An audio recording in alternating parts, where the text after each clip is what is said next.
Good evening. We're going to get ready to get started. I'm Sara Lomax. I'm the president and CEO of WURD, and we are so grateful that you all are coming out. There's a lot happening in the museum, and we're expecting people are going to be filling in as the evening rolls on, because we actually are oversubscribed in terms of RSVPs, so we are expecting a full house. But I think that people are kind of finding their way here. So please just be patient and just allow people to fill in. We are really excited about tonight's conversation. It's actually a couple of conversations. This is the name of tonight's event is Phenomenal Philly Black Writers, or Black Philly Writers, and how we create an essential reading list to survive 2025.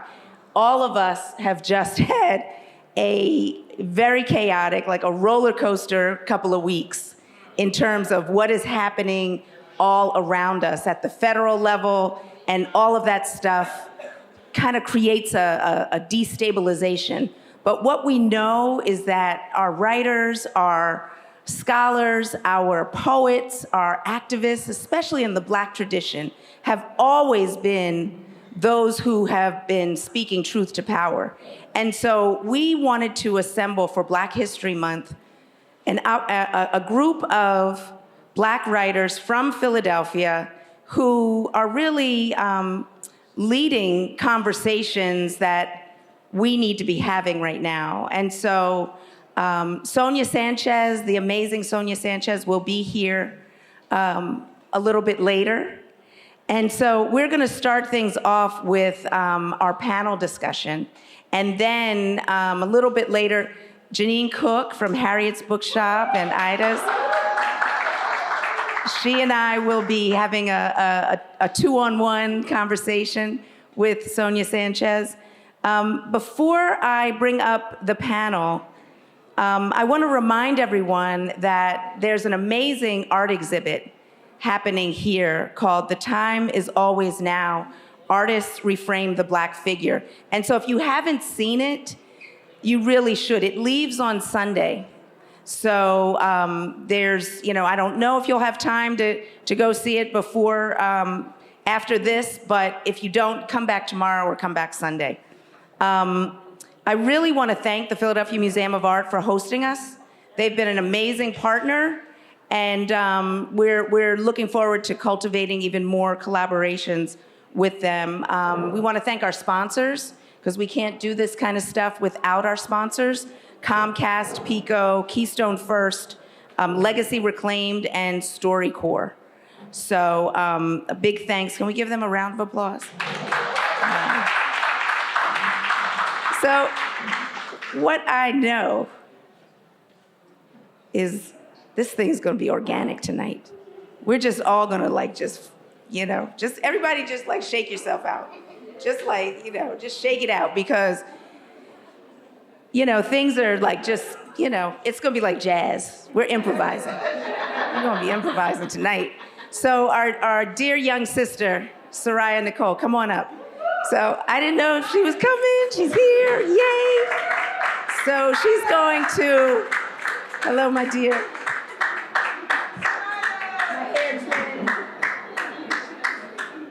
Soraya is going to bless us with a song.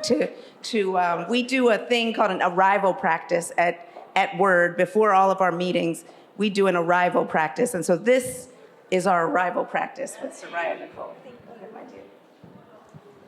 All right, y'all. You guys can stand up as if we would, right? For all the national anthems, but this is the Black national anthem. And you're welcome to sing along. Lift every voice and sing till earth and heaven ring, ring with the harmonies of liberty.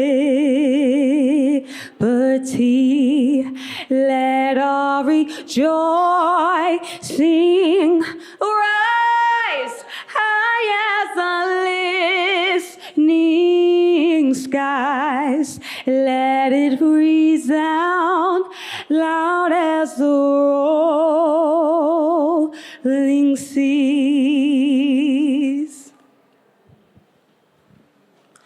Sing a song full of the faith that the dark past has taught us.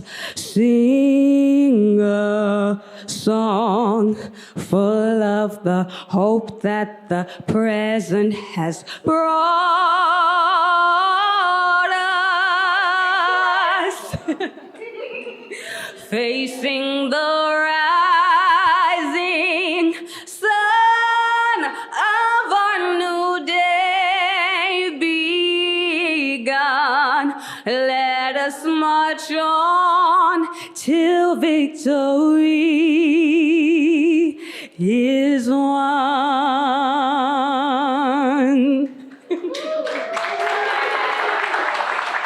Thank you. Thank you. Yes. Have a seat. So right now, we're going to start our first panel. And our own Solomon Jones is going to moderate. And I'd like to bring up Trey Johnson, Nancy Gilliam, a playwright. You guys can come on up. And Ursula Rucker, the amazing Ursula Rucker poet, is here with us. And now Lorene Carey was supposed to be with us. She told me like way a long time ago that she was going to be flying in and she was just going to make it in, which is why we made it 6:30. Her plane got a flat tire. And so she is not going to make it today. I know. I feel the same way. But we have an amazing group of folks. And I just want to add that, WURD is engaged in this these conversations about building a Black agenda, which Solomon Jones has really spearheaded. And so this conversation is also a part of our initiative, creating this essential reading list that's a part of our building a Black agenda. So turning it over to Solomon and our amazing panelists. Thank you.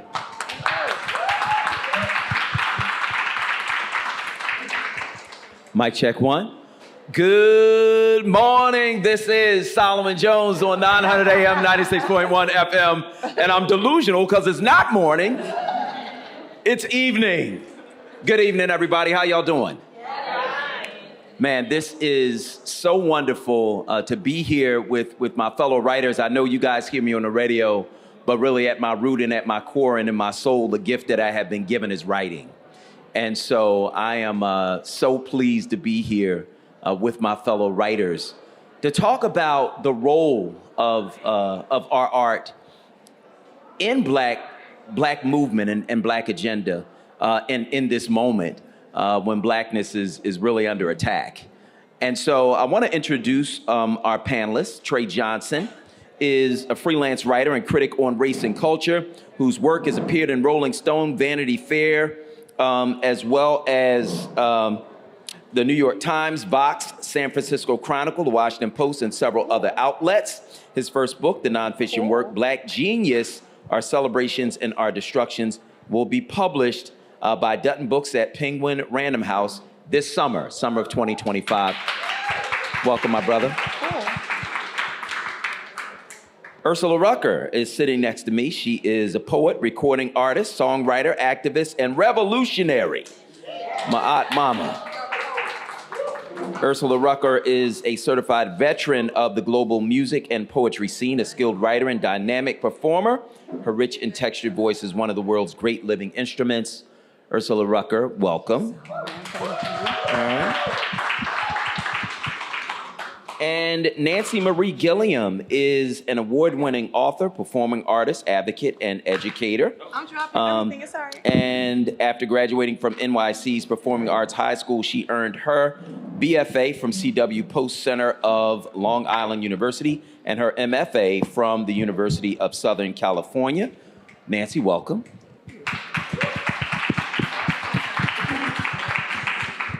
And I want to welcome all of you. We are in an interesting moment right now. A moment when it feels like things are coming fast and furious, like Black people are being targeted along with some other groups. But it is a moment that we have seen before. And so Ursula Rucker, I want to start with you because I want to go back because it is Black History Month. And I want to talk about the role of art in our history and in our struggle and in our triumph. The first person I thought about was Sojourner Truth. I thought about her poem, Ain't I a Woman, when she is essentially declaring and fighting for her womanhood, her humanity, and her Blackness. When you think about that poem, what strikes you about that work and about her work? I mean, it's kind of not fair, Solomon. I have a quote from that in my song, my song poem, What a Woman Must Do. So it's kind of like a not fair question to me, but I'll take it. I mean, I already, okay, so that's what it is. So for me, it's a many dynamic thing. Ain't I a woman, and ain't I still a woman? Ain't I? But ain't I, though? Ain't I? Like, it's not really just a question. It's also like, ain't I without a question mark? Somehow, I don't know. You know what I mean? Somehow, even though it's formed in a question, right, Jeannine? Like, ain't I? But really, but I am is what I'm saying to you. Ain't I, though? And so in my poem, What a Woman Must Do, it's like a little part in the song poem where I'm like, oh gosh. Oh, and see, this is hard for a poem who has 1,000 poems to go into one poem and get a section off the top of the dome. But it's like, field hollering and field hollering and ain't I a woman, and ain't I a woman, and ain't I a woman still? That's it. What more? It's a lot of search engines out here. I'm not going to read. We could look at a... What? We dealing with a lot. I'm fresh out my room. Let me talk my shit in here tonight. Okay, and let all of us be able to talk our shit to each other, with each other, freely, no judgment, no shame, is how we need to proceed this evening. And I'm sure that Sojourner Truth included that in Ain't I a Woman? Can we stop being so overly judged? And all of us doing it with each other, doing it with ourselves, all the way I downplay myself all week, every day, all the time, throughout the day, saying all kinds of wild ass stuff to myself in my room, and so I don't know, I go off on tangents. Be careful. This is what I'm sure we all do. Be careful this evening. It's a panel of going off on tangenters. Are we good to the next one? We good. Okay. We good. Yeah. So, Nancy, you're an educator. And one of the things that is happening in this moment, there's so much that's happening in this moment, but one of the things that's happening is education is under attack. Black history is under attack even as we are in Black History Month. We are being gaslighted when you have someone saying, I want to celebrate Black history, while at the same time saying that federal agencies should not celebrate Black history. How do we celebrate Black history, not only celebrate it, but live it in this moment? We have to live it unapologetically. No excuses. It is what it is. We have to make sure that our ink is indelible. When we write our stories, we share our stories, we tell our stories, we have to make sure that that ink is not erasable. Now, if any of you in this room are as old as I am, there was a point in time where ink was indelible. You could not erase it. But now time progressed, and now we have this ink where you could take the eraser and you can just erase it off the paper.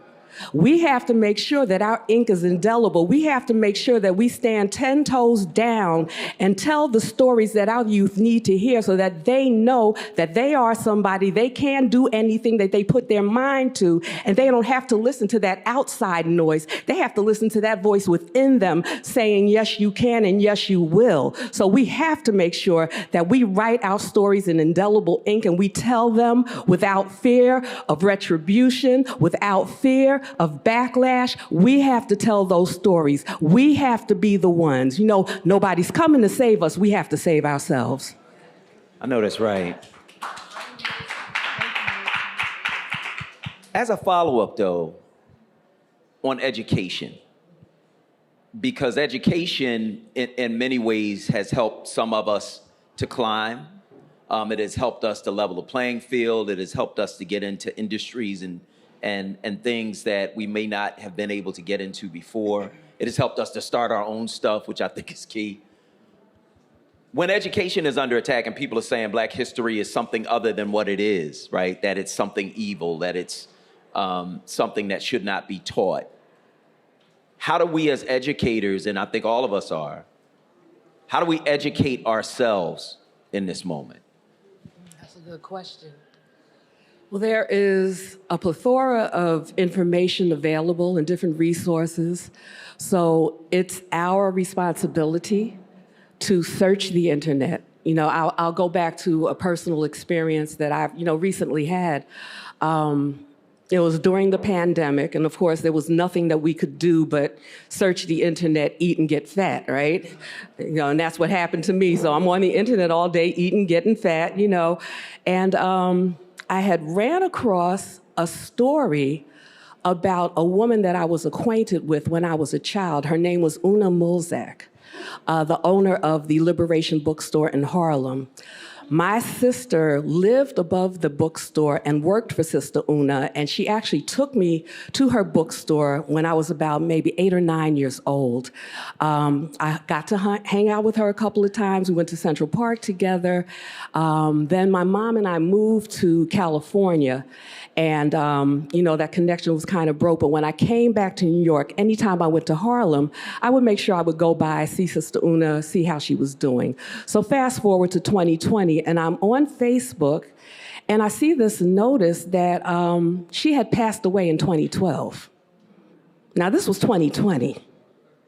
And in my mind, I'm like, why wasn't this more widely publicized, number one? And then another thought popped into my mind, why isn't anybody telling her story? And I just heard this voice inside me say, we're waiting for you. So I started doing research, and I started uncovering a lot of information and ran across details about this whole COINTELPRO operation that was launched against Black-owned bookstores in 1968. And I was like, okay, that's the angle that I have to tell this story from. And so, I continued the research, and the more research I did, the more things that I learned about. I learned about the first HBCU football game that was played at Yankee Stadium, that the white population was totally against this football game being played at Yankee Stadium for the fear of what the Black people would do in Yankee Stadium, at Yankee Stadium. And the way that story ended was that all the Black people that gathered for that Grambling game against Morgan State, they stood up, held hands, linked arms, and they sang, "We Shall Overcome." That's how that football game ended. So the more studying I did, I started uncovering all these truths about the first continuously inhabited Black colony, which was in Staten Island, New York. And I'm like, I never heard of that before. So the more I dug, the more I learned. And so I guess I went off on that trajectory to say that we have to be very vigilant and just go after the information because the information is there. At least it's there for now. You know, we don't know what's going to happen. But if we get enough of that information inside of us, then we have something to give back. And we can keep that, momentum going. And even if they succeed in burying all of the information that we have right now, it's going to rise back to the top. It's happened before. How long did it take for us to find out about Seneca Village, right? For a while, we didn't know about that colony, and then, here comes the information. So the information will resurface, but the more that we can put inside of us and share it through writing, through speaking, through song, we got to get creative with the way that we deliver it, but it's up to us to deliver. Okay. Thank you. Thank you for that. Trey, what's the role of Black artists in Black activism? That's a great question. And also thanks to WURD and Museum of Art for having us all here tonight. It feels really great to be here. Role of artists and activists. I think a couple things. One is, the first thing I think about is community conversations, community building. I think art opens up so many lanes for people to have conversations with each other when it's particularly hard to kind of muddle through both emotions and how you're experiencing things at the same time. The role of activists in particular, which sometimes blends over. No, I said, what's the role of Black artists in Black activism? Oh, in Black activism. Oh, okay, sorry. Yep. I think a couple of things. I think if you're not co-opted by capitalism and trying to just make sales, I think some of it is about having honest conversations about what you're actually seeing. And I think activists or activism as an artist inside of these times and inside of movements is really about incorporating the stories and the voices that are shunted to the margins, right? I think a lot of what I reflect about over the last couple of years is that we've had a lot of people literally in the streets, and a lot of those folks and a lot of our feet and voices have been shunted to the side because it's been politically unpopular or toxic for the mainstream. And that mainstream includes some Black folks at times, right?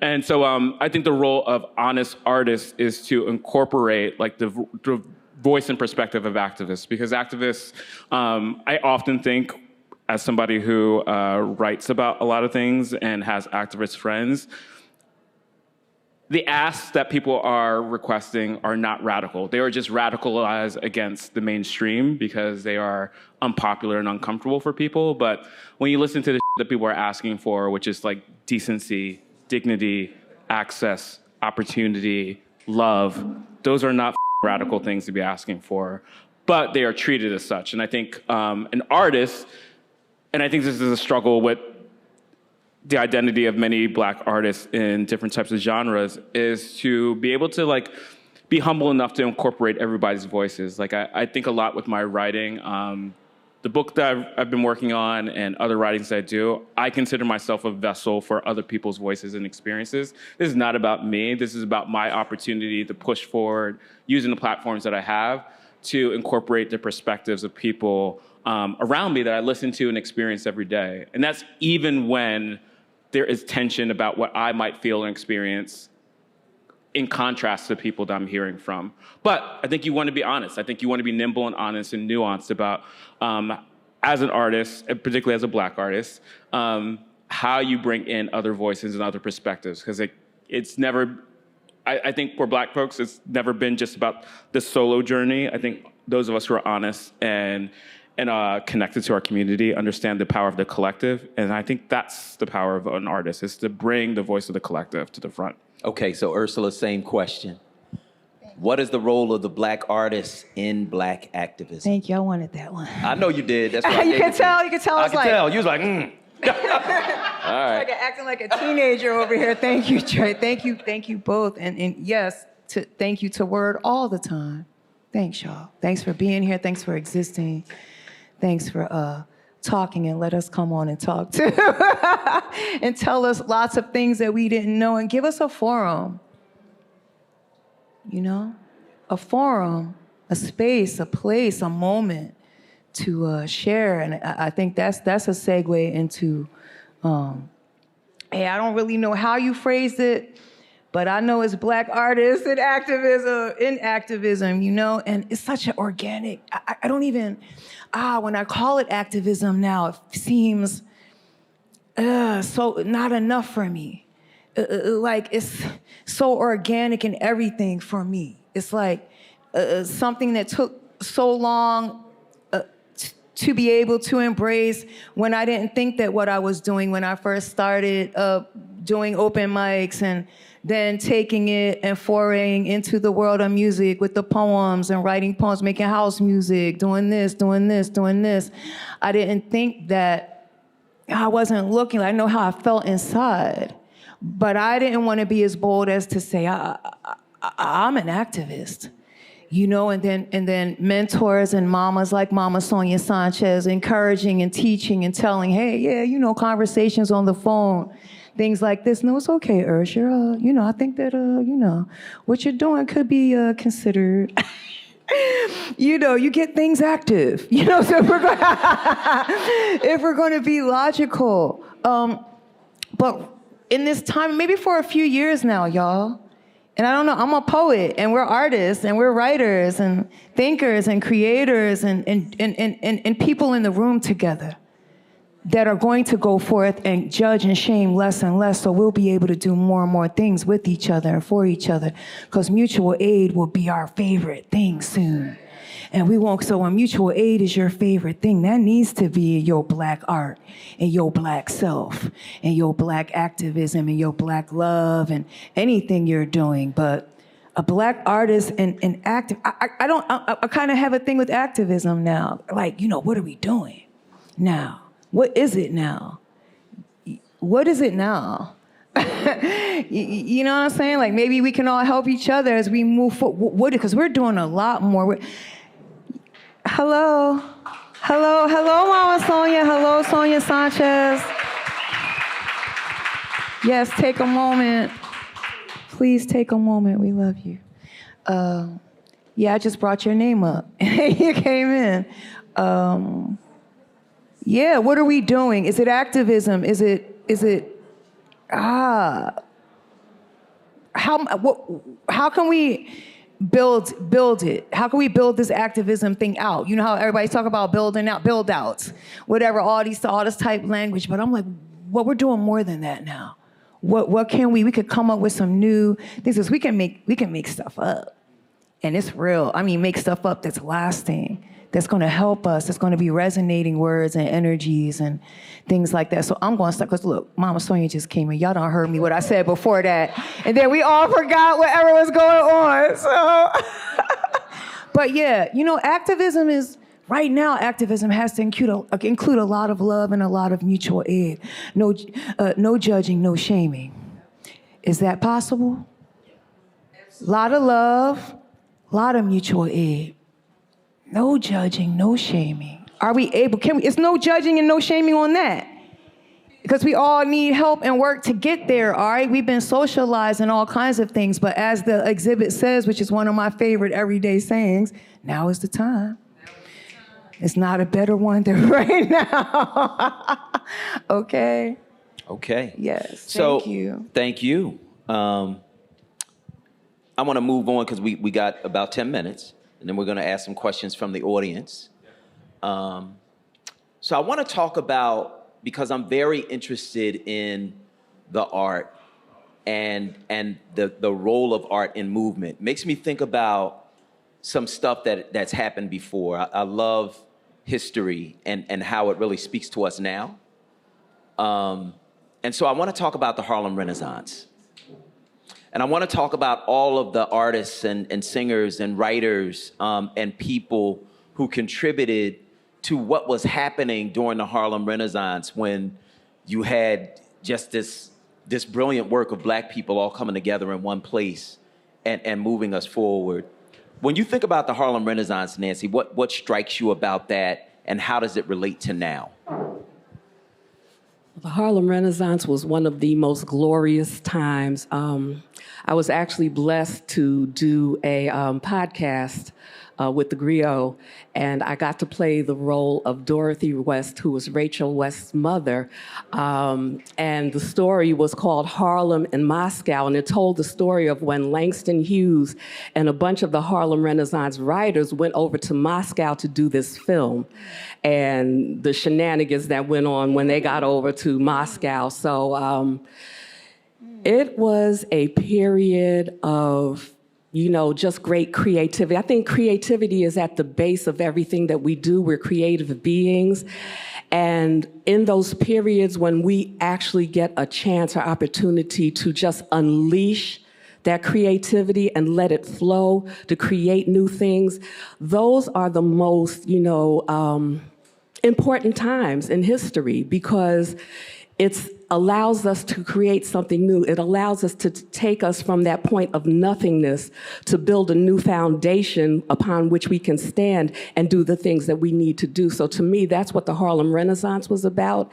And we are actually, I feel we're at the precipice of another Renaissance, coming. And we just have to use our creative genius to make this, what could be one of the most tragic periods in our life. No, let's turn that around and make it one of the most glorious, like they did during the Harlem Renaissance. Okay, thank you so much. And so I want to move forward. I want to move from then up through now. So you had, Zora Neale Hurston writing Their Eyes Were Watching God. You had Langston Hughes. You had James Baldwin. You had all of these people with this writing. How can writing, because we're all writers here, how can writing change our circumstance right now for Black people? I'm asking you, Trey. I wasn't sure. I was like for the panel. I thought it was for the panel. I mean, it can be. We can share. We can share. We can share. Exactly. I don't need to hoard 4 this. minutes. I will be quick then, so I can share. I mean, I think for me, it's as a writer, I think biggest thing is that I don't work off of assertions. I work off of questions, and I think writing is an opportunity to ask the broader questions that we're all grappling with.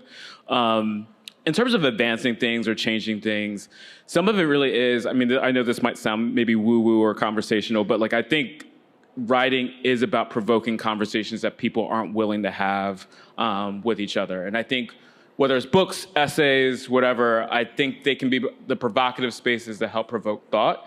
And again, I think the duty of a writer sometimes is just to call out the shit that everyone else is talking about, but unable to say. And if whenever I have the platform to say something, I feel like it's important for me to or especially when it's uncomfortable for me to say the that I know that people are thinking about or worrying about or saying. The other thing too is I think what we've all been talking about is that I think for Black writers in particular, it's about receipts and legacy, right? You want to have a record of our experiences, of our thoughts, of our needs, of our politics, because these will erase everything possible at any time that it seems valuable. So I think part of it is just being on record about what is happening in the times and being willing to be honest and nuanced about what those things are. Got it. So I know you wanted that question too, Ursula. Right. I was So trying to shut up. I'm gonna give you that question, and then I'm gonna give it to you, Ursula. Look, I'm trying to be fair. I know, but I'm literally moving down that way and coming back. Okay. All right. So again, how can writing change our circumstance now? Solomon, everyone, I wouldn't even be sitting in this room. I want to lose it right now. I would not be alive, yo.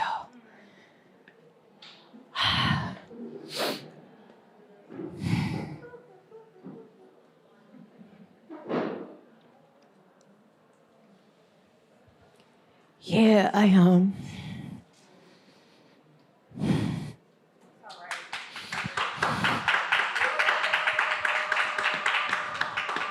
Thank you. When I'm not believing in myself, which has been way too often of late, somehow I always get brought back to the center where all of a sudden I'm on my phone in my notes section, and I'm writing a haiku, and that's every day. And that's every day, all day, at least. And that's a lot. That's most. I'm writing a haiku every day. When Sonia Sanchez used to say, I was younger, a younger writer, and a younger mom, and a younger everything. and you used to say, hey, write every day. And I was like,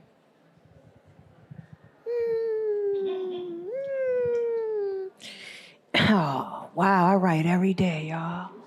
I write every single day. And if I'm not, I'm writing a haiku every day. And a lot of those haikus become haiku medleys. A lot of those haikus become hooks in a song. A lot of those haikus become a medley that turns into a song. And then I'm still alive. And then somehow in the middle of that writing, right? Because you said something, Trey, about story. So that's big for me too. And then I'll cut it. It's the story. You mentioned Zora. If anybody, all my close homies know, I'm going to say it over and over and over again, this line. If you are silent about your pain, they will kill you and say you enjoyed it. Zora Neale Hurston, you said? If you are silent about your pain, they will kill you and say you enjoyed it. I didn't write it. I wish I did. Zora said, this is writing from a while ago. It's still, you said what? How can it change what? And how does it keep going? And how can we keep going in Black art and activism and all these things? Oh my goodness, I wouldn't believe it myself if I couldn't see all the proof, the Virgo proof of it in front of my eyes every day for myself. It's not just for me, is it? Is it? It's for you. It's for you if you want it. If you want to just write some things down about you and your story and write your own mantras down and have them for you. And then if you listen to us and read our books and listen to our song books, that's my albums that I'm calling song books now. We wouldn't be doing it if we couldn't give it to you. And so we could share this stuff and see how you feel. Hey, can you rock with this and resonate? And that's all. Yeah. You are so welcome. You are so welcome. Do you want to answer that question? You got a minute. 60 seconds. Well, it's just basically everything that was already said. It's very important. Like, our stories have been suppressed for so long. You go to church and you want to share what you've been through and say, oh, no, you're not supposed to talk about that. You know, everywhere we go, we're being suppressed. We have to break out of those cages and share our stories, because your darkest moment, the thing that you're most ashamed of, somebody else is going through the same thing that you were going through. And you have to be willing to open yourself. And yeah, it's risky, it's dangerous, you know, you might get your feelings hurt, you might be talked about. And I wish I had time to tell the story about what happened to me in church with this play I wrote about a young man who was being molested by his uncle. And I got chastised and was told that I offended pastors, and I did this and I did that. And I laid on my couch depressed for about 3 days, carrying my 5th child. I'm a mother of 7. And when I finally got back up and went back to the church, I was met at the door by this young man who said, because of what you wrote and what I saw, I was able to go to my brother's grave and forgive him for what he did to me. So this is the type of thing you need to hear. Yeah, your darkest hour is going to be somebody's light. So let your light shine. For sure. Love it, love it, love it. So we're going to take some questions from the... Give the panel a hand. Wait a minute. Thank you so much. We're going to take some questions from the audience. Great. What is your name? Where are you from? And what's your question? Peace and blessings, everyone. My name is Cora Williams, and I'm originally from West Philly. And my question is for Nancy. Nancy, could you please share with us about your play, The Bookstore? Yes, I'm calling you out. Can you please share that information and what your play is now up for nomination? Okay, so The Bookstore is loosely based on and written in memory of Sister Una Mulzac in the Liberation Bookstore. It got accepted into the She New York City Arts Festival over the summer and made its off-Broadway debut at the Connolly Theater in New York. And it has been accepted and is officially nominated for a Pulitzer Prize.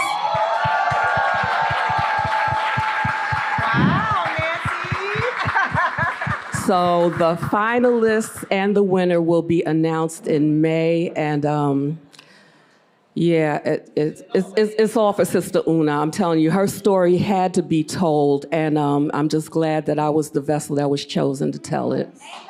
Beautiful. Congratulations. Do we have another question? In the back.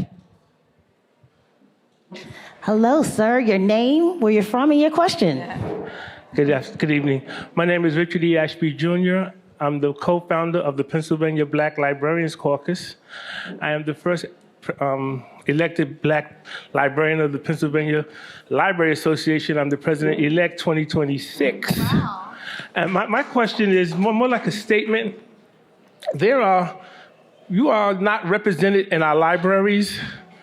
You are not represented on our shelves. And I'm just wondering, is there any possible way that WURD and this particular program can make it down to the Philadelphia Convention Center in June of this year, when we have 30,000 librarians come to our city, and the Black Caucus of the American Library Association will be there. Wow. We have a slot open for you if you want to come. And so this is an open invitation. We'll be there. I'll answer that. We'll be there. We'll work it out. That is all right? so cool, brother. Yeah, that is great. That is great. It's like the coolest. Got a question over here from this lady, and then we have a question up front. Good evening, everybody. I am so honored to be with so many fantastic writers. My name is Zenobia the Poet. I'm a Philly girl. I've been here since forever. And you talked about the Harlem Renaissance. We can have a Philly Renaissance, because Ursula has been mentioned to me, and I know Richard, and I know Black Love over here. Sonia Sanchez. I can go Sanchez. through the room, but we are not connected. We need a space. The difference with Langston Hughes, they met. They ate together, they laughed together, they talked together.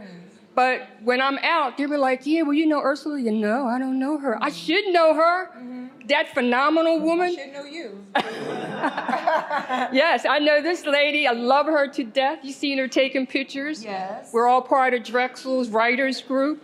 But we need to be connected. We need a space. That's the difference. We are so unconnected. I know Richard. I talk to Richard all the time.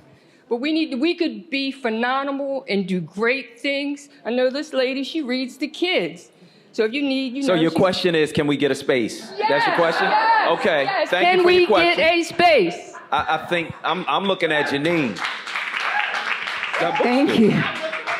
You looking back at me? You like, well, let's go to Solomon House. All right.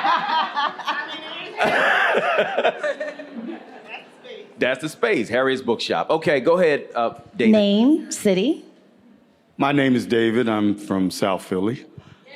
And I'm just curious about your ideas about how we can make this intergenerational, to make sure we include all our young people. Because if they're trying to destroy our educational system, then it's incumbent upon us to make sure that we educate our young people the right way, with the truth.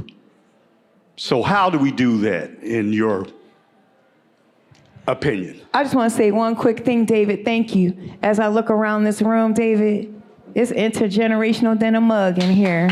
And I'm so happy to see this, one of my favorite things. And it becomes more and more of a favorite thing. And it works. I promise you it works. The intergenerational, multi-generational energy, us all getting together, Zenobia, all of us getting together in whatever ways we can get together more and more and more, and not let age, no, it works. Hey, I make house music. Come to the parties. One thing I would say, that was great, as always. Want to be at the house party? Yeah, I will come through. The thing I would just remind us is that we can't wait on spaces. We can always create the spaces ourselves. I think to this notion of space, intergenerational connection, a lot of what I've been thinking about in general, particularly post-pandemic, is just how easy it is for each one of us to isolate ourselves. We all have homes. We all know someone who has homes. We just need to open up homes more. We need to invite people more people in. My friend Nicole, who's sitting in the audience, does a tremendous job of creating community, inviting community into her home. Extending the notion of home to other people, I think, is crucially important. We are increasingly in a culture where it is individualized, and I think there's a lot of boundaries that don't need to be up, that are put up. And I think that's the thing. Like, look, churches are going away, schools are crumbling, third spaces don't exist in the many. Congregations are wilting in a lot of ways. And I think in terms of a generational sense, I know that we're becoming more anemic. And I think that's a complicated thing for a lot of things. But I think what we have not lost is a sense of home. And I think what we are losing is a sense of extending that sense of home to each other. And I think that's one of the ways that I would remind everyone to think about how we move forward. Okay. David, have you heard of this thing called Man Up PHL? Never heard of it. Yeah, right. Come back, brother. So we mentor young men. Right now, we're in 5 schools across Philadelphia, and we also mentor adults. In fact, they are meeting right now tonight. Adults from 18 to 35, we help them to get jobs. We pay them stipends. We pay the kids stipends as well to help their households. And so, you know, there is a lot of intergenerational stuff going on. We just got to be involved in it. Yeah. We got to be involved in it, right? And so that's what we need. We got one more question. Indeed. Name, where you're from, and what's your question? Sure. My name is Patricia King, and I'm from Southwest Philadelphia. And yes. And I just want to say, first of all, thank you. You're a great representation of Black love, Black excellence, all of that, all 4 of you. My question is around banned books. So with the current political climate, shall I say, there are a lot of books that are banned. And for me, when I hear about a book that's banned, it's like, ooh, maybe I want to read it. You know, why is it banned? So, and I'm finding that a lot of banned books are really because it's about, it's really about, I hit her here. It's typically something racial that they don't want the message to get out. And history is history. You can't change it. You can change the current, the present, and the future, but what happened, happened. So what are your thoughts about that whole process of banning books? I do want to answer that because I've written 11 books. My latest book. Wait, hold up. Yeah, 11 books. 11. My latest book, thank you. My latest book was a book called 10 Lives, 10 Demands. It was published by Beacon Press, and it was about racial justice. And they banned a book soon after my book came out, and the book hit the bestseller list. And so I made a video and said, please ban my book. I need y'all to ban this thing, please. And you know they didn't, but, you know, because I wanted it too much. But what you say is true. That all they do is create interest in the book. So ban them. Go ahead, keep banning them. We'll keep reading them.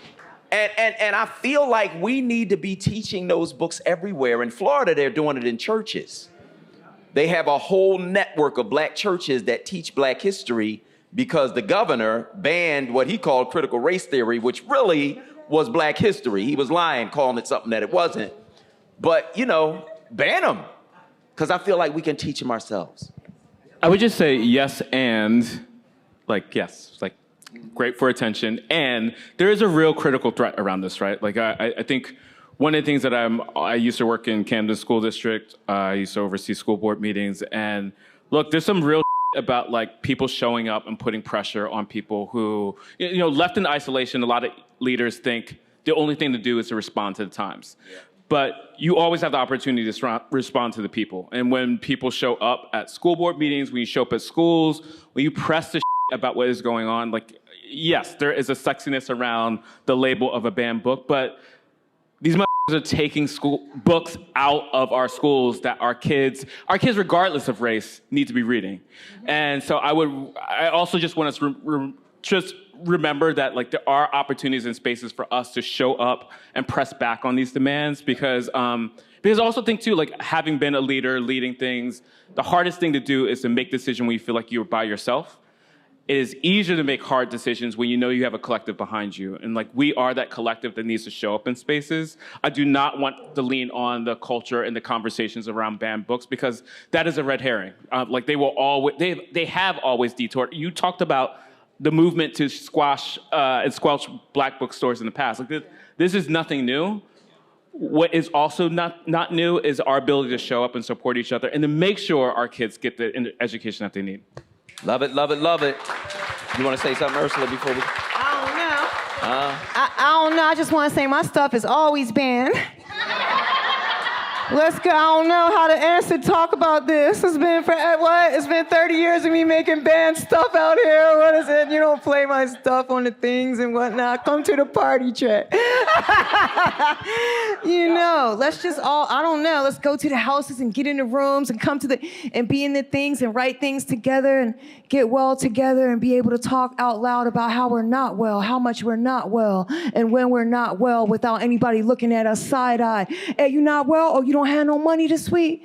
Oh, you can't eat? Oh, you can't pay your stuff? What? Whoa, really? Are we still doing that? Are we still doing that with each other? Are we still doing that with each other? Please, please, please, please. I'm asking personally. Because I need mutual aid a lot, and I like, whenever I have it, then let's so on and so on. Then we're always doing it. So please, I'm going to never stop saying this.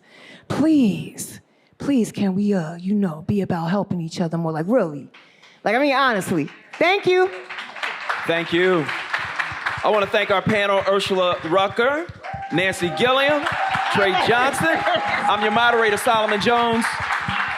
Enjoy the next panel. Yay, y'all. That was awesome, Solomon. That's why you got that kid.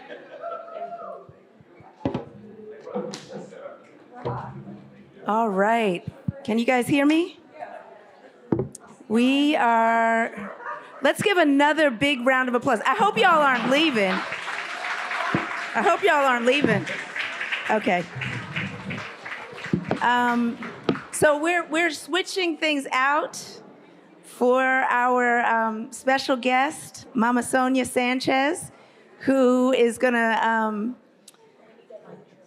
just impart a special kind of wisdom. We need to hear from someone who has just spoken truth to power, has navigated all kinds of terrain, has been consistent in standing up and speaking out on our behalf always. And we are so fortunate to have Sonia Sanchez as our mentor, our guide, our narrator, our lyricist, all of those things. And one of the things that I loved about planning this event is that I got to speak to Sonia a lot. I got to talk to her like a lot. And it's always an education and a nourishment. So, Mama Sonia, thank you so much for being here. You want to come on up?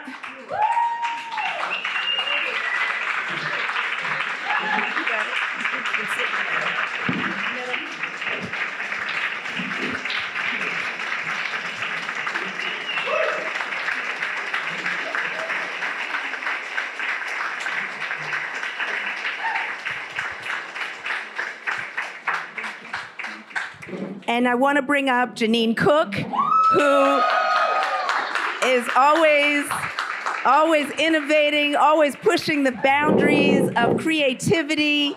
I mean, she shows up and shows out, not just here in Philly, but all over the world. So This feels like the remix, the part 2, because me and Jeannine, a few years ago, we did a really cool Q&A with Alice Walker. And so what an honor for us to be able to have this conversation with Mama Sonia. Just the white bag. The white bag? Sure. Thank you. Thank you. Sure. Yeah. That was a nice one, yeah, with Sister Alice, you know? Oh, you know what I forgot? What's that? I forgot the fans. That's okay. Sonia loves fans.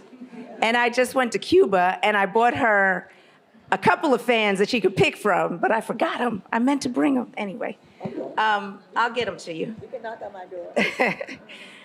So, Jeannine, I've just been talking a lot, so why don't I kick it over to you? You can start our conversation. All right. So, welcome to History in the Now. You're making it as we speak. Thank y'all for being a part of this. Thank you for being in this room. What an honor to be a part of the WURD family and to even have the chance to sit at your feet. Mama Sonia, I appreciate you so much. When we first opened the bookshop, the first person that called us early that morning, I was like, how do you know my number? But was Sonia Sanchez saying, you will never have to do this work alone. And that has, as you can see, been the case. We have not done a single thing alone. So thank you all for the support for Harriet's Bookshop and Ida's Bookshop and Josephine's Bookshop and Wangari's Bookshop coming to Nairobi. Like, we're going to do it all, and we do it all together. And I thank you for that wisdom from the very beginning. But they here to hear from you. So just to kick it off, I want to hear from you about, you've 90 years. What have you seen a lot? You've seen some things. What are we getting right in this generation, and where are we missing the mark? I'm not too sure we should start off about what's right and what's wrong and what is not working, because we can assume that something worked because look at us. I mean, you're not looking at people who are completely defeated, or defeated at all, or people who are not working, who are getting out in the world and trying to change the world. No, but what we are looking at is that we're not coming together the way we used to come together. We had a black president for 8 years, and then it was like everything was good. We made it, and we hadn't made, anything. I mean, we made some stuff, but I'm just saying, I watched that very carefully, and I said, during the time when we had those presidents, then we should have pushed them to get some things through that needed to be gotten through, because you can be assured that the other people were waiting, as you can see, with this election, to come in and disturb what we had gained. And I guess I've been talking to a lot of people from the days in terms of when we went out and we marched in the South, right? And we marched in New York, and we had regular meetings, and we fed our children breakfast. And I was talking to some people, Vincent Harding's daughter, Rachel, and I said, one of the things that we should do, again, because I remember when I first moved here, two Deltas came up and asked me, could you come and do some work at one of the theaters here? And I said, good, that'd be good. So we had Saturdays, people, where the children came with their parents, and either we had comedians up there on stage, or we had a short play. We had all those things that were important, and then we show a movie at the end. Some of the movies were in French and Spanish, and the children moaned.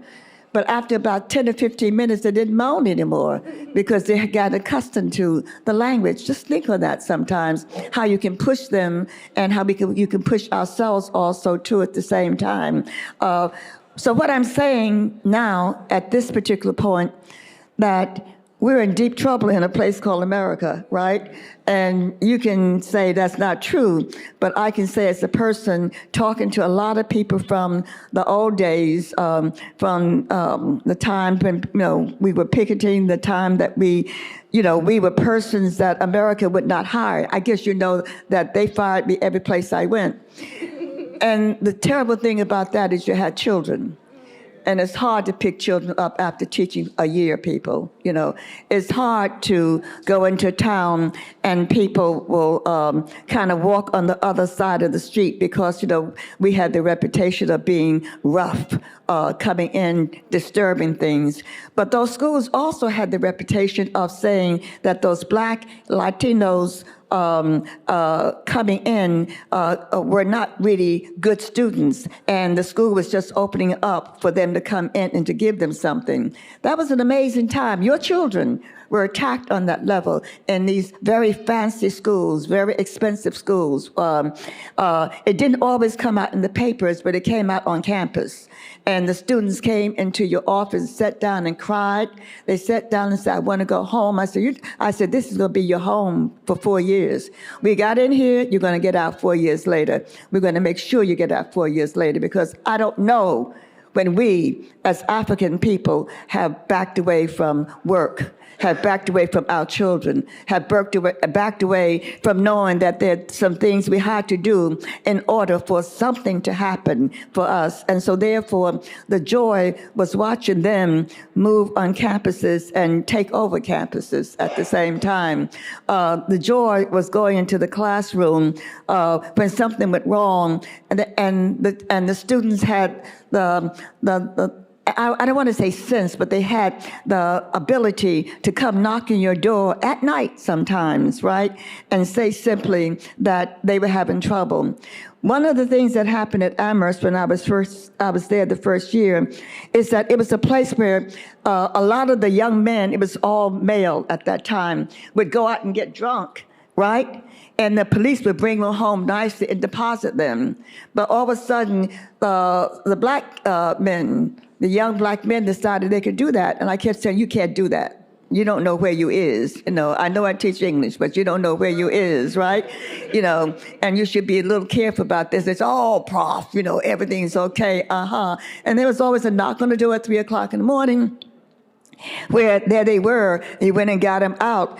And the utter disdain that was thrown towards these young black men before the women came on campus. But one of the things that I finally understood, that what I had not done the first 3 weeks, is that I started cooking every Friday night food for them.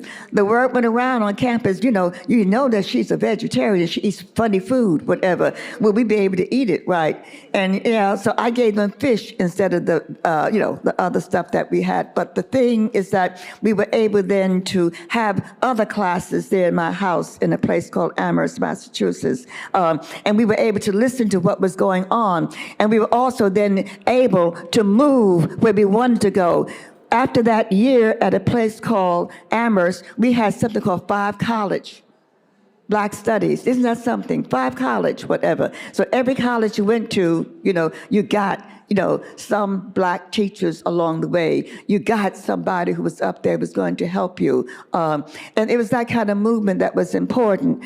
But let me tell you, the difficulties of knowing at some point that, there were going to be teachers who would not teach them and treat them correctly. And so one of the things, I spent a lot of time moving around, going into places, challenging those teachers. Because I said, these are not dumb kids, right? And if they were dumb, we would not make them dumber. We'd make them smarter, wouldn't we, by teaching them. And it was that kind of struggle. But, I was just interviewed by some people from London, and I started crying. And I couldn't understand, it was nothing that tough that I had not heard before, but I just could not stop from crying. I was crying, talking through tears, whatever.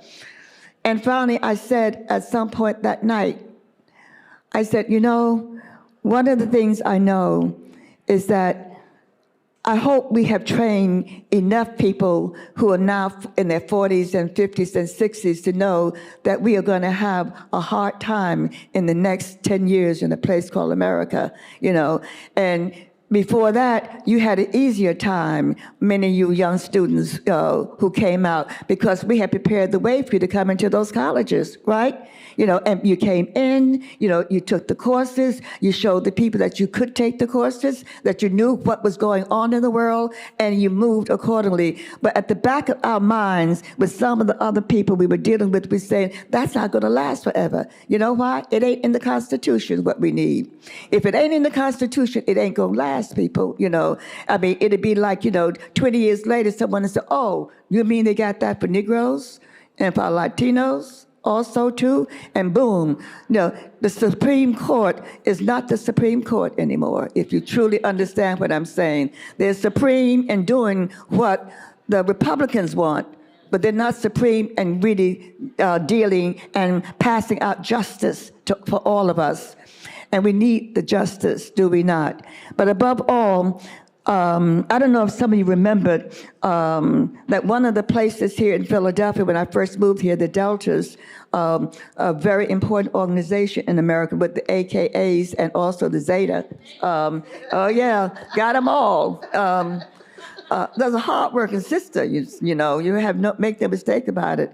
And one of the things that we looked at is that we said, why don't we do something on Saturdays for the children? Because you were watching the children hanging out, going into the park, getting in some difficulties. And so therefore, the Deltas, came up with the idea of, what's the name of the place that went out of business up on it was right near one of the schools.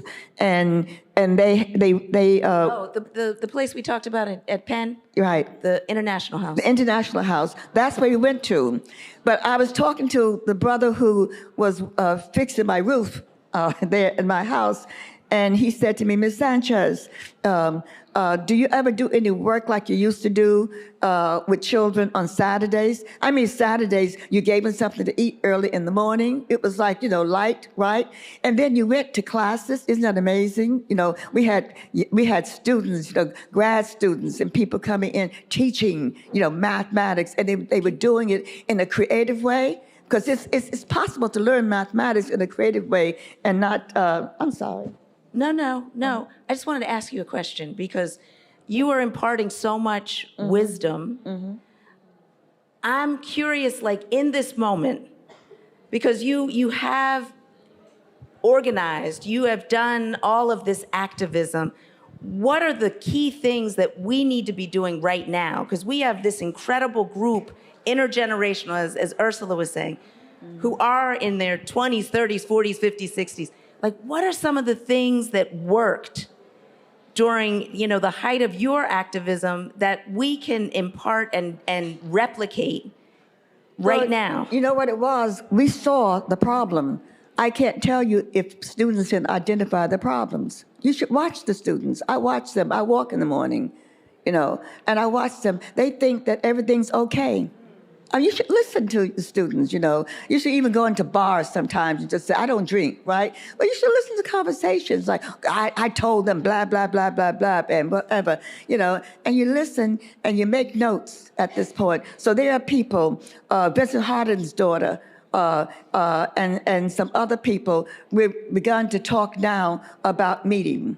But not just meeting to sit down and say, I know this and you know that, whatever, but began to talk about organizing also, almost block by block, right? Because we have lost children. I'm not saying that to scare people, but we have lost 4 years of children. And we complain about them walking in the streets. And I said, yeah, they're walking the streets because they think, listen to them. Sometimes I said, and listen, they think we don't care about them. Nobody cares about us. And you walk up. And I'm not just making that up, because our children would not be out in the streets the way they are. Some would be, but not all, whatever. But watch them sometimes, when I'm walking in the park, when I go to walk, whatever, some of them would not move over so you could get by. So I stopped. And I said, you have got to move, whatever. I said, because if you don't move, I might knock you down, and they look at you like, lady, I said, I'm serious, by the way, whatever. You got to be, I said, so you got to be polite to me, I'll be polite to you. But just don't think that we have to be polite to you all the time and you're not polite to us, whatever. No, that's not the way it goes. And you remember, my dear sister, when we looked up at the world and we began to understand that we were beginning to lose children, our children. And if you really understand what's going on in the streets of America now, we are losing our children again. Not the ones who might go to private schools, okay, right? But we are losing the children in these public school education. We've been losing them for years, by the way, okay? Because we fought to get good teachers in there, teachers who would stay in there, But we looked around now and we see what 45 and others are doing and have done to take over the educational system and tell us, what our children will learn and not learn. So coming full circle, my dear sister, I'm not trying to tell people what to do, because one of the things we learned in the movement is that you can't tell people what to do. You have to present things to people and they want to do it then. They see it as their calling to do it, right? They see it for their children, for their community, for progress. But you just can't go in. So I was saying to someone who was interviewing me from overseas, I said, I remember when I was the one that would sit in to talk about, getting the people to come in and put telephones in these apartments when you have women with 2 and 3 children, and fix up the sink and get fresh water and the toilets were flush, whatever. And you'd be sitting there. And there was a big problem. You knew the answer to the problem, but you couldn't tell the answer to the problem. Why?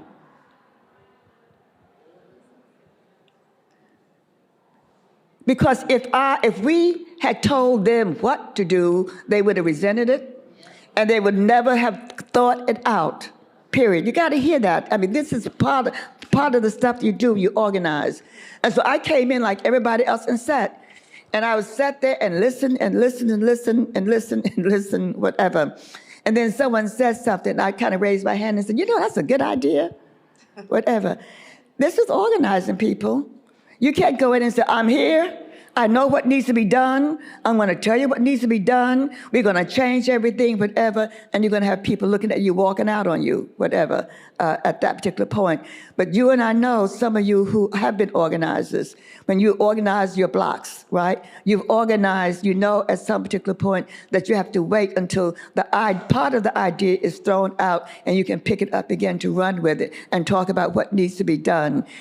But one of the things also that we've got to understand is that we have lost more than one generation in schools.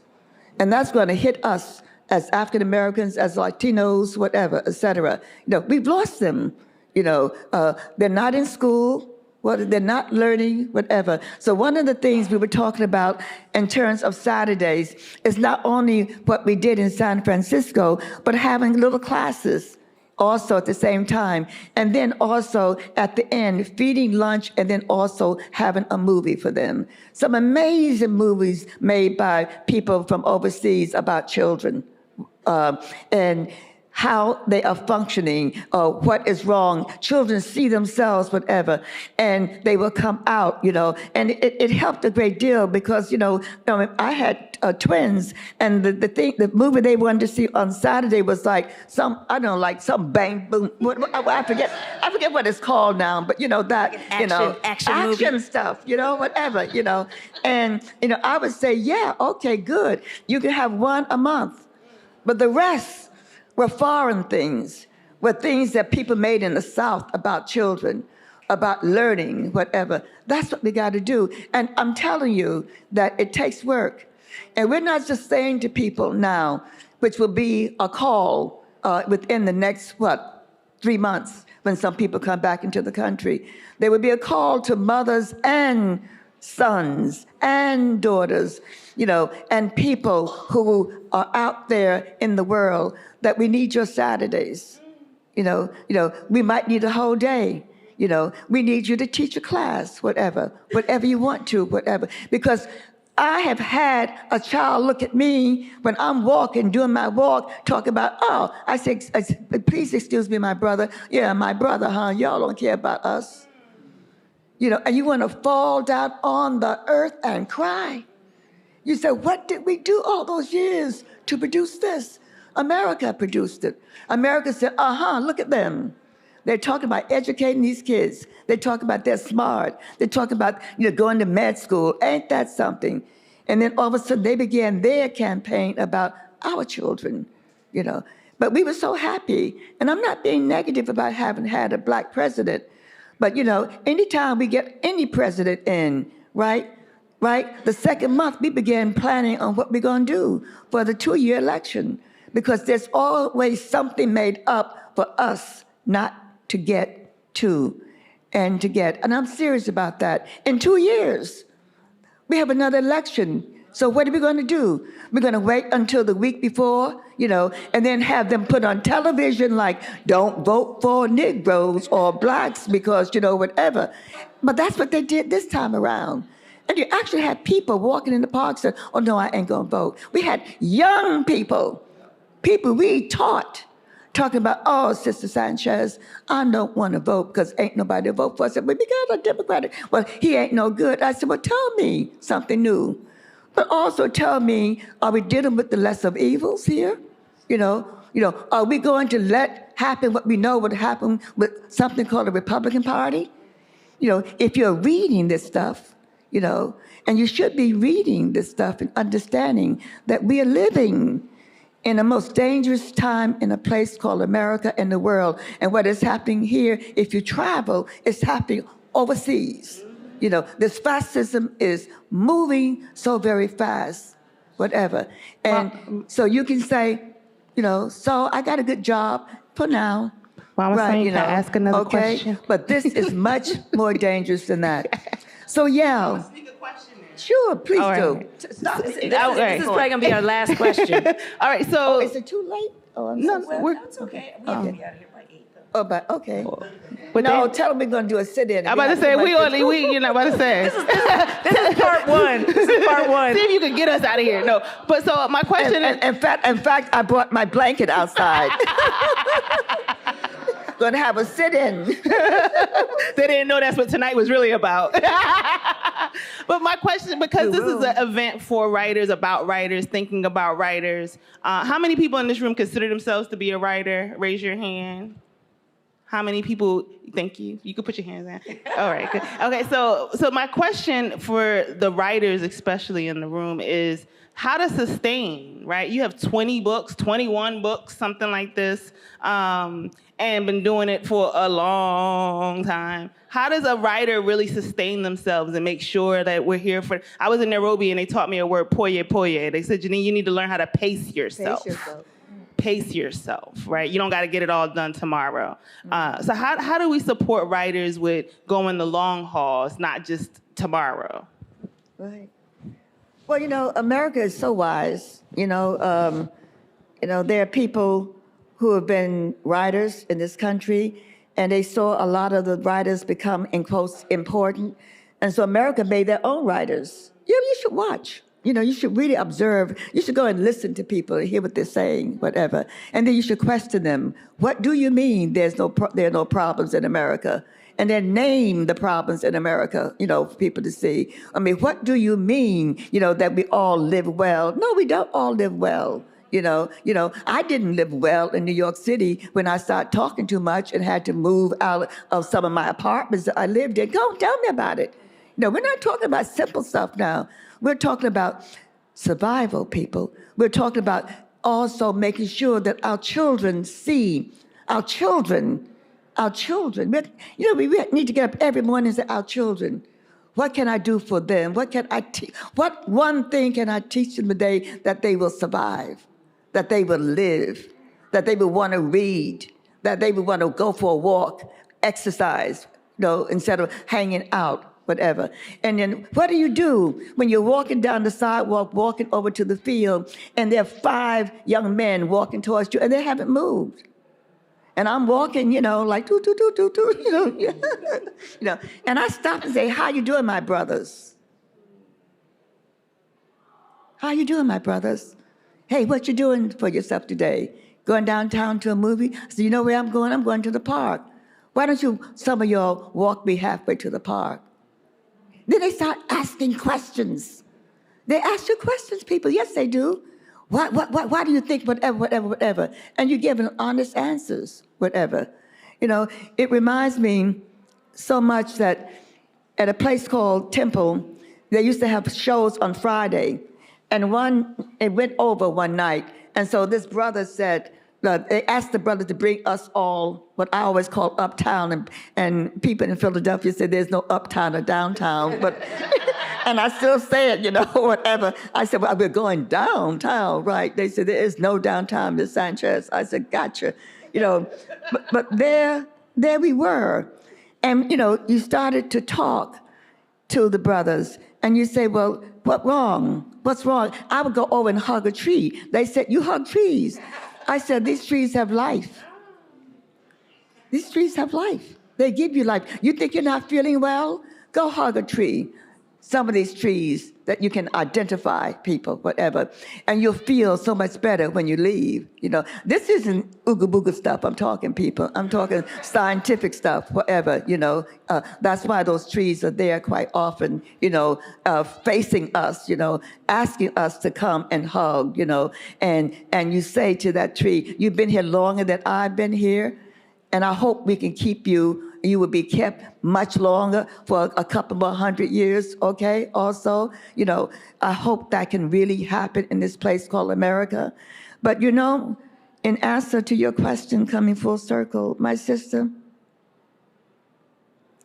I want to say it so I don't want anyone going out misquoting. People go out and misquote. But we all got lost in the little progress that we made. I mean, think about it. Myself included. You go overseas, you talk about what we did, whatever, right?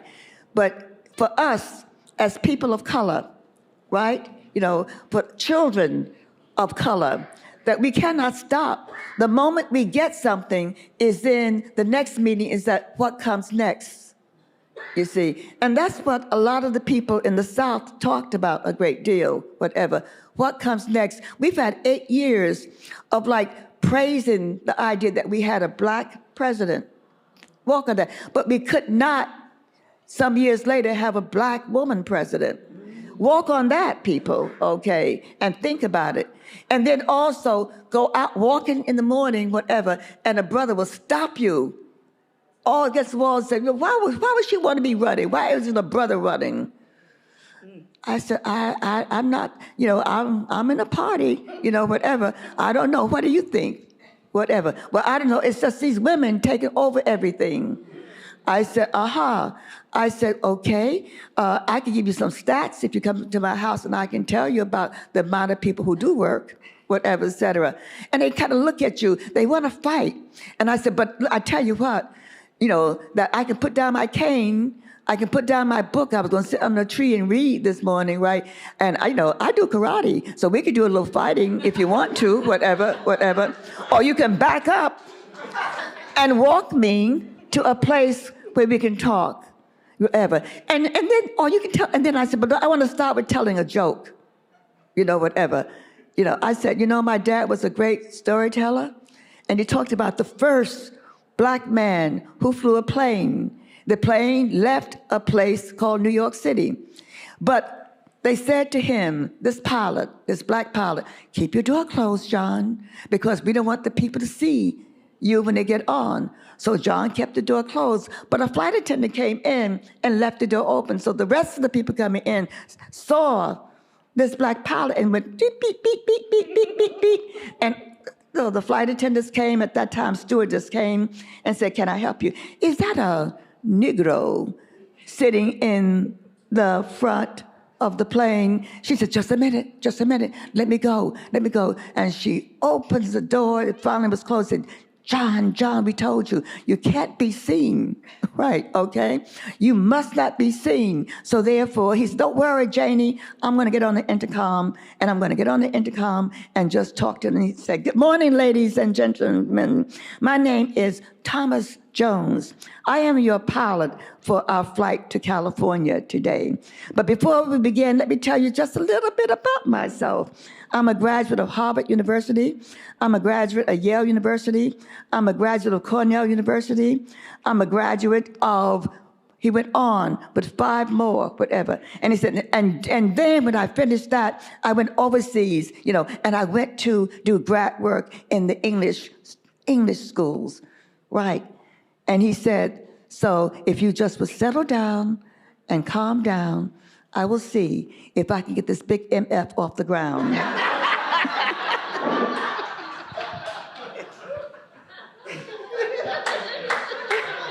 And what we need to see is, can we get this MF off the ground? Because we are on the ground right now. I mean, let us not say, people, that I got this and got that, whatever. No. What we've got to learn is that we've got to teach some of our children, some of the things we talked about in the past. But we got to remember the older people, that what did you do in the past? Because if we had done all the work we should have done, the moment we elected that president, and we said it, some of us at meetings, that we would go down to the White House and begin to demand what else we wanted. You see, we can't, there's no surcease for us at all in this place called America. That what we must do always is that whenever we gain something, we move on to get the next thing that we must gain. That's how we've got to live during this particular time. That's what we must do. So when we see these young people coming in to these schools, the universities, we saw them coming in, we began to do lunch for them in a place called San Francisco. And we fed them. And then after we fed them, what did we do? We taught them. And we got up on stages, and Baraka and myself were the first ones who began to do those shows there at some particular point. It was amazing. And what was so funny is that when we finished, hands went up, and his brother said, Professor Sanchez, could you, and at that time, he hadn't changed his name to Rucker, Brother Jones, can you do that again? And I said, why? He said, because you all went so fast that we didn't understand everything you said. So what we do in this place called America, in a place called Philadelphia, in a place called New York City, in a place called San Francisco, in a place called Atlanta, is that we have got to send people in and look and see, do we have to speak faster or slower for certain people? I mean, I'm serious about this. I kid you not.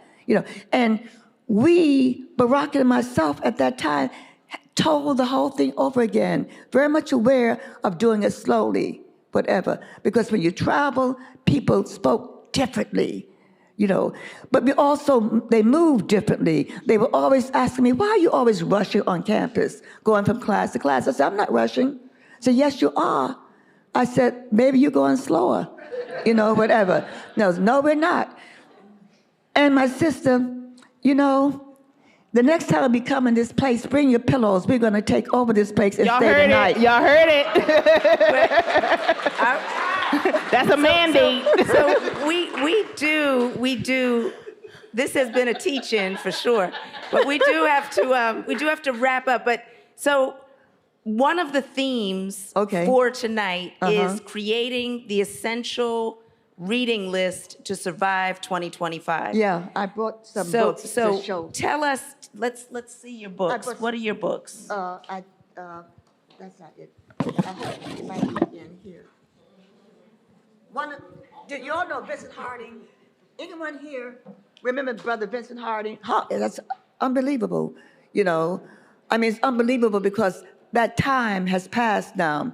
But you couldn't get anything that talked about change without Brother Vincent Harding. He died in a place called Philadelphia. He became ill at the major hospital here. But he's the one who wrote the speech for our dear brother, our dear brother, who made the speech in a place called New York City at Riverside Church, right? Anyone remember? Brother Martin. Vincent Harding wrote his speeches. And he wrote his speeches, and each time he wrote a speech, it got more and more progressive, more and more what we need to do at some particular point. And as a consequence, many things happen to all of us, when we began to talk. Like some people would ask you questions like, why are you always saying there's a problem? People actually ask you, I got a good job. I got a house. Listen to me. I got a car.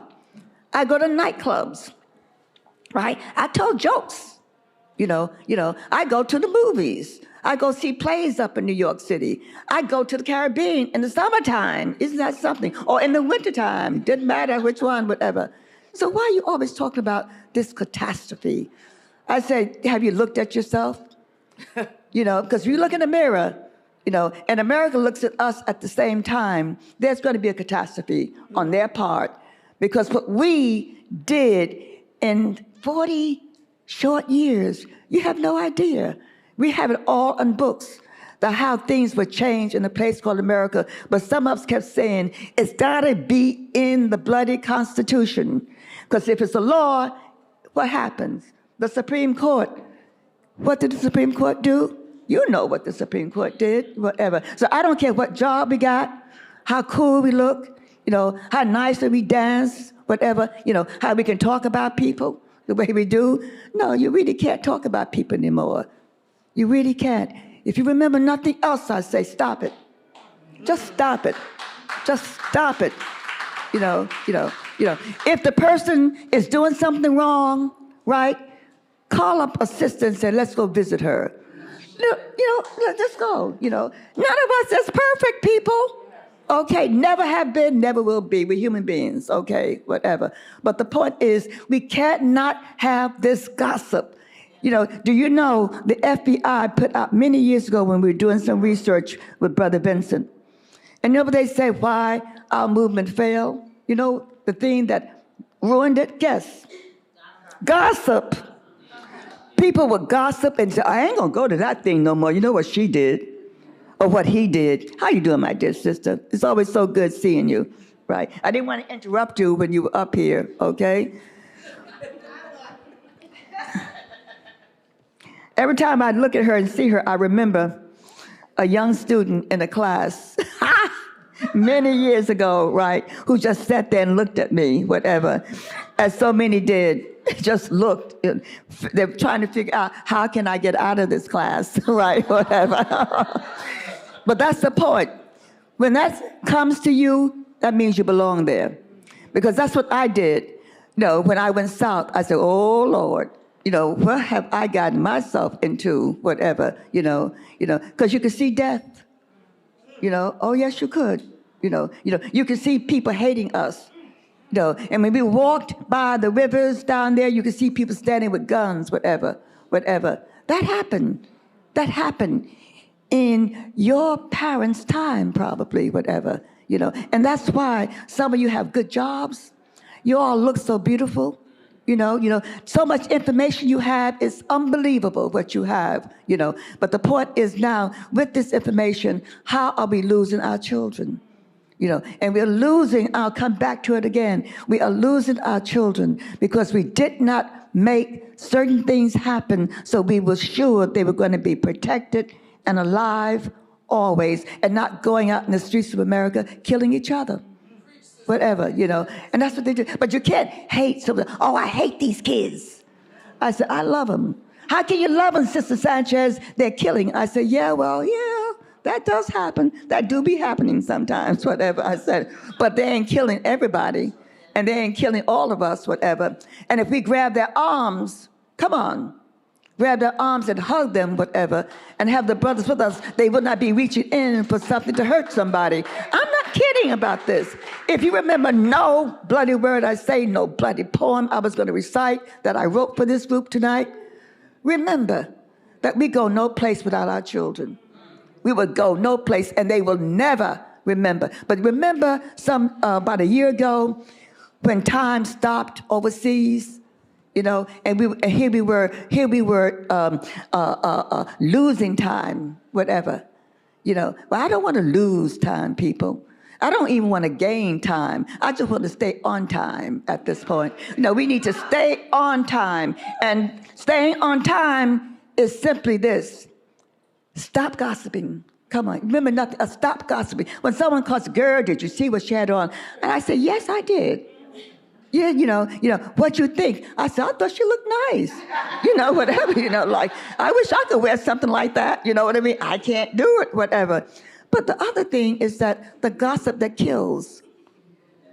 The gossip that our children hear us speaking in the living rooms of America. And what do? They learn it. And they do the same thing, whatever. And we wonder, why is she talking about somebody else? Why is she doing this? Because they hear us. They learn from us. And so I'm just saying, at some point, if you feel like gossiping, ask the sister for my number, right? Well, I'll take you to a tea shop and say, okay, tell me what you're thinking. Now I'll tell you what you should not be thinking at this point, whatever, or write it out. You say, I want to be a writer. Write out that stuff you're thinking. That is crazy stuff, whatever, will take us no place, whatever, And this guy said to me, a smart guy with Q&A when I was on the road once, right? We put people on the moon, right? We white people have put people on the moon, right? I said, really? Is that so? Did I miss that? Right. And he said, yes. He said, but black people have never, that was before they got a couple, have been walked on the moon or gone into outer space. I said, oh, yes, we have. I said, we've been in outer space forever. He said, what you mean? I said, well, look, really, have you ever heard? I said, Ella Fitzgerald is a beautiful singer. No one scats like her. You know what I mean? No one sings that jazz the way she sings it, whatever. But she's grounded in a place called America. She's grounded because she can't see the universe. So all of a sudden, who comes along? Anyone can think about a singer who might do that? You remember Marani? No, right. No, I'm sorry, I didn't mean to put you on the spot like that. Right. Yeah, Sarah Vaughan. I said Sarah Vaughan took us all to outer space. If you ever heard Sarah Vaughan sing, people, whatever, and you close your eyes, you are in outer space, whatever. And the only problem you have is that how you gonna get back on Earth, whatever, et cetera. That's scary, whatever, That's what I'm talking about. Within the rapture of listening to that woman sing, whatever, and to take you out into outer space where you see the stars multiplying, where you zoom by the moon at some point and say, how you doing, moon, whatever, et cetera. And then you come back home, and there we is, all together. I'm very serious about this, I'm not just being romantic. I'm trying to talk about us. I'm trying to talk about how we lived for years before people invaded our countries, how we thought, how we talked, whatever. Sure, people did have little wars between them, but we didn't have major wars. And I refuse to think that we have moved to a point with this intelligence that I see in here and this beauty I see in here that we will let again gossip destroy us. The FBI wrote it out and said, we have destroyed all of the parties, the Panther Party here, whatever, the progressives, why? You know what they said? And they did it with gossip. Because they sent a letter talking about each other or send a word out, whatever, and we believed it. Instead of going and saying to someone, I get in people's face, did you say that? Did I hurt you? Tell me what I did. Should I get on my knees? Can we pray together right now? Can we look at each other right now? I'm serious. And when we hear and understand what that is truly all about, we move on a different level.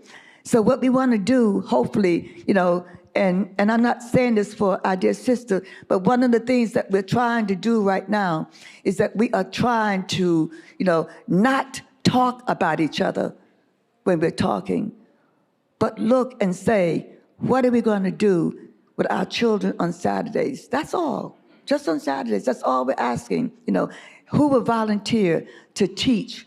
Who will volunteer to bring the movies in? Those movies about children and how they learn how to navigate the world, navigate the streets in America. And where are those brothers who are now, we don't have black people, black kids, black males playing baseball. Find me some, okay? They still play football, whatever. Yeah, you're right, but I'm talking about baseball, people. You look at the baseball and you find one there, okay? The National Leagues, whatever. It is real. And I remember growing up in a place called New York City, and all of those places, whatever, that you would go and you would see, finally we got Jackie Robinson in. You saw some blacks in baseball, but count them now, and you will not find some of them. And I'm saying simply at some particular point, we've got to have the people who will come and say to us, these are the problems that we have, and this is how we must solve it. Period. Didn't mean to but I was in a place called China, and I don't know when, 76, I guess, or before. And we went with like what they call movie stars and musicians, whatever, et cetera, right? And I was coming home. I've been there 4 weeks away from my children. And I wrote a haiku on the bus so I could read it to them on the phone before I came home. And the haiku was, let me wear the day well, so when it reaches you, you will enjoy it. We've got to make sure that when we leave each other, that we will walk away with the idea of having joy with what we do, not anger with what we do, and we need to leave behind the names of people that when you get so angry that you call that person and we jump in the car and get there. Get there. Yeah, pick you up and go someplace and sit down. And if the person says, I want to go to a bar, if you don't drink ginger ale, whatever, but go and listen, because we are on a level of having to save our people again, really, and above all, save our children.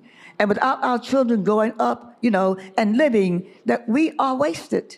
What are we going to do at some particular point? So I'm just saying, if you feel, you can call our dear sister and she'll give you my number. You feel like gossiping about people?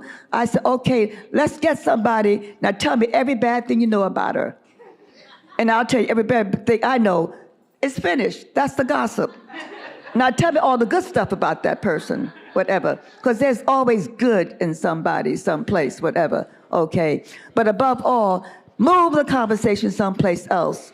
Wave away from gossip. Because our children listen to us when we're gossiping in the living room about somebody. Yes, they do. And they learn from us, do they not? So I say to you simply, please realize that we're in one of the worst times that we ever been in, that we have lost, the people who make the laws, they're on the other side right now. You can call them right wing at this particular point. Watch it. Watch what they do and how they cling so well and so happily to someone called 45, whatever. I don't call him by his name, 45, right? Okay, And it is that reality that we must truly, he's 47 now, I know, but I go back to 45, okay? Sorry. But I know I went over, and I'm so sorry. That's okay. This, honestly, yes. Yes, thank you. Could you ask them to stand up? Huh? Could you all stand up? Everybody stand up. Stand up. Can you stand up?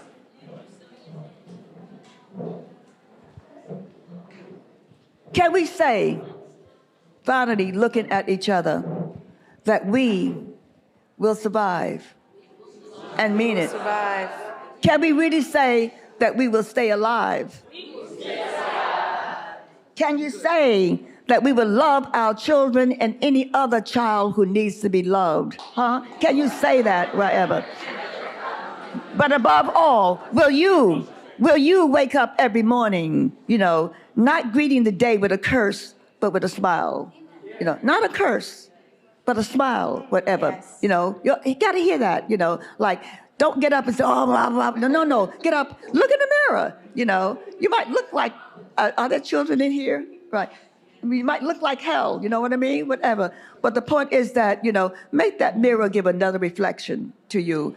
I'm trying to say it is time for us finally to say on this earth that there will be people like us who will save this earth. Yes. You know, it is written. Make no mistake about it, people, okay? We will save this earth, but we will not do it if we deny each other, right? Each other, whatever, you know, joy and love and respect and jobs and understanding and just listening to them. I mean, I have listened to someone for 4 hours, people. One is go under the table to sleep, you know, and I would say, let me get up and get some coffee, whatever, etc. I don't drink coffee, but let me drink some coffee, whatever. Because you've got to make sure that everybody's going to count on this one. This is a trail and a trial now that will test us in such a way. You know, if you listen to people, you know, who are traveling now, listening to people, interviewing people that we have never seen before. Because a lot of this generation, we raised you. You didn't have to figure out how to get to college. We opened up the colleges for you people. Oh, yes, we did. And you stepped in and got every degree you could get. That's yes, you did, whatever. Every good job you could get, yes, you did, whatever. But now we're going back. And these people are taking back the schools, people, whatever. And they're saying, oh, no, you will not be going in there easily. Not at all. And I didn't mean to make someone laugh. You know, people, sometimes this thing is so serious that you can't sleep at night. Sometimes you get up and you wish you could walk outside in the park the way you used to at night to try to figure this out. But one thing I know, that we will survive if we begin to talk and work with each other, okay? So there is this thing that is African that says, Ibe yi, which means it'll get better. And so if we could all say that together, it helps like in a chant. Ibe, yi, yi, yi, yi, yi, yi, yi, yi, yi, yi, yi, Ibe yi, yi, Ibe yi, yi, Ibe yi, yi, Ibe yi, yi.